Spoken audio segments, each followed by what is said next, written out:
സർവശ്രീ രാധാകൃഷ്ണാർപ്പണമസ്തു. ഇന്ന് നമ്മൾ ഹരിനാമ കീർത്തനത്തിലെ ശ്ലോകം 42 എടുക്കുന്നത്.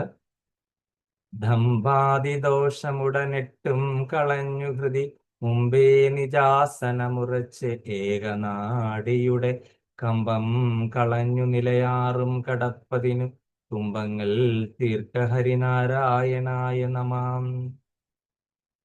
അപ്പൊ എന്താണ് ഈ ദമ്പാതി ദോഷം എന്ന് പറഞ്ഞാൽ? അത് നമ്മുടെ ഈ അഷ്ടരാഗങ്ങൾ എന്ന് പറയുന്ന മതം, മാത്സര്യം, രാഗം, ദ്വേഷം, കാമം, ക്രോധം, ലോഭം, മോഹം തുടങ്ങിയ അഷ്ടരാഗങ്ങളാണ് ഈ ഡംബാതി ദോഷം. ഈ ദോഷമെല്ലാം കളഞ്ഞിട്ട് ഇപ്പൊ നമ്മുടെ മനസ്സിൽ ഇതൊക്കെ ഈ ദോഷങ്ങൾ, ഈ അഷ്ടരാഗങ്ങൾ ഉണ്ടെങ്കിൽ നമുക്ക് ഈ പറയുന്ന ധ്യാനത്തിലോ അങ്ങനെയുള്ള കാര്യങ്ങളിലോ ഒന്നും ഏർപ്പെടാനായിട്ട് സാധ്യമല്ല.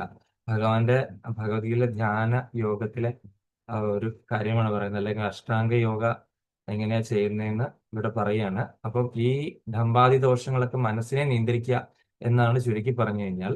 ഇതെല്ലാം നമ്മുടെ ഹൃദയത്തിൽ നിന്ന് കളഞ്ഞിട്ട് ഏകനാടിയുടെ ഒരു ആസനം ഉറപ്പിച്ചു. അതായത് നമ്മളൊരു ഇരിപ്പിടം ശരിയാക്കിയിട്ട് നമ്മൾ ആ ഇരിപ്പിടത്തിൽ ഇരുന്നിട്ട് ധ്യാനത്തിൽ ഇരുന്നിട്ട് ഏകനാടി, അതായത് നമ്മള് ആ ഇടാ പിങ്കള സുഷുമ്ന എന്ന് പറഞ്ഞ നമ്മുടെ നട്ടെല്ലിൽ ഇങ്ങനെ ചുറ്റിക്കിടക്കുന്ന, പിണഞ്ഞു കിടക്കുന്ന ആ പടിയാറും കിടന്ന് അവിടെ ചെല്ലുമ്പോൾ ശിവനെ കാണാകു ശിവശംഭു എന്നൊക്കെ പറയുന്നില്ല. അങ്ങനെ ആ ഒരു ഈ ജീവശക്തിയെ അല്ലെങ്കിൽ പ്രാണശക്തിയെ നമ്മുടെ മൂലാധാരത്തിൽ നിന്ന് നമ്മുടെ ഈ ബ്രഹ്മരന്ധ്ര അല്ലെങ്കിൽ സഹസ്രാരതല പത്മം വരെ എത്തിക്കുന്ന ആ ഒരു പ്രക്രിയ, അതായത് അഷ്ടാംഗ യോഗം, അതാണ് ഇവിടെ പറഞ്ഞിരിക്കുന്നത്. കമ്പം കളഞ്ഞ് നിലയാറും കടപ്പതിന്, അതാണ് ഈ പടിയാറും കടന്ന് അവിടെ ചെല്ലുമ്പോൾ.